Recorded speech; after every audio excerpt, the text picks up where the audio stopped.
आज ही Doubtnut app download करें। Doubtnut पर अपने सभी गणित, रसायन विज्ञान, भौतिक विज्ञान और जीव विज्ञान के डाउट्स का करो सफाया।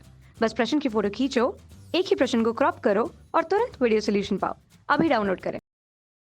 हेलो फ्रेंड्स, आज हमारा क्वेश्चन है कि निम्नलिखित समुच्चयों में से कौन कौन से समुच्चय किसके उप समुच्चय हैं। ठीक है, तो आपको इसके बारे में पहले आपको इन तीनों जो हमें ये ऑप्शन दे रखे हैं इनके बारे में पता होना चाहिए। ठीक है, तो वर्ग क्या होता है? वर्ग का मतलब है कि उसकी चारों भुजाएं बराबर होनी चाहिए तथा प्रत्येक कोण 90 डिग्री होना चाहिए। ठीक है, तो ये होगा वर्ग हमारा।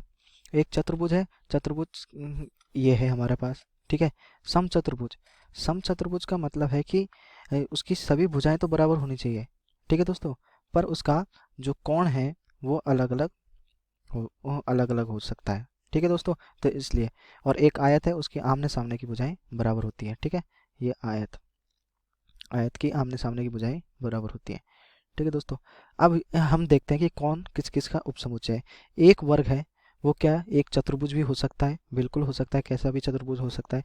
ठीक है दोस्तों, और एक एक समचतुर्भुज हो सकता है क्योंकि सामने सामने की भुजाएं बराबर हैं। ठीक है, और कौन हो सकता है कि वो सब 90 डिग्री हो, ये भी तो हो सकता है। ठीक है दोस्तों, तो ये है समचतुर्भुज भी है। एक वर्ग है वो चतुर्भुज भी होता है, और एक समचतुर्भुज भी होता है, और एक आयत भी होता है। ठीक है दोस्तों, आयत कैसा भी अपना आयत हो सकता है कि उसके आमने सामने की भुजाएं बराबर हो, तो ये भी बराबर हो सकती हैं। ठीक है दोस्तों, तो अब हम कह सकते हैं कि वर्ग है, जो वर्ग है हमारा वो उपसमुच्चय है किस किस का? चतुर्भुज का, चतुर्भुज का और समचतुर्भुज का,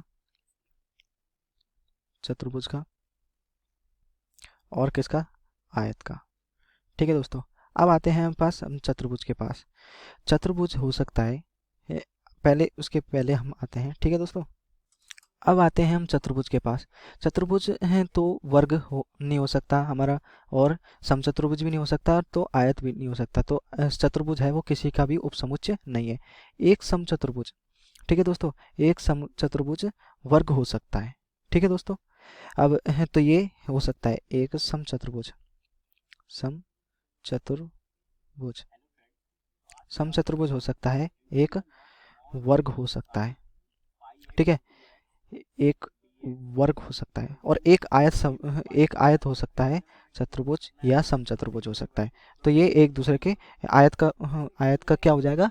उपसमुच्चय हो जाएगा हमारे पास समचतुर्भुज। ठीक है दोस्तों, ये हमें ये बताना था बस किस किस का उपसमुच्चय है। यानी वर्ग है वो इन तीनों का उपसमुच्चय होगा, चतुर्भुज किसी का उपसमुच्चय नहीं होगा, और जो एक समचतुर्भुज है वो हमारा एक वर्ग का समुच्चय होगा, और ये होगा जो आयत है हमारा वो किसका? एक चतुर्भुज का समुच्चय होगा। ठीक है दोस्तों, थैंक यू। कक्षा 6 से 12वीं से लेकर नीट, IIT, JEE वो एडवांस के लेवल तक 1 करोड़ से ज्यादा छात्रों का भरोसा।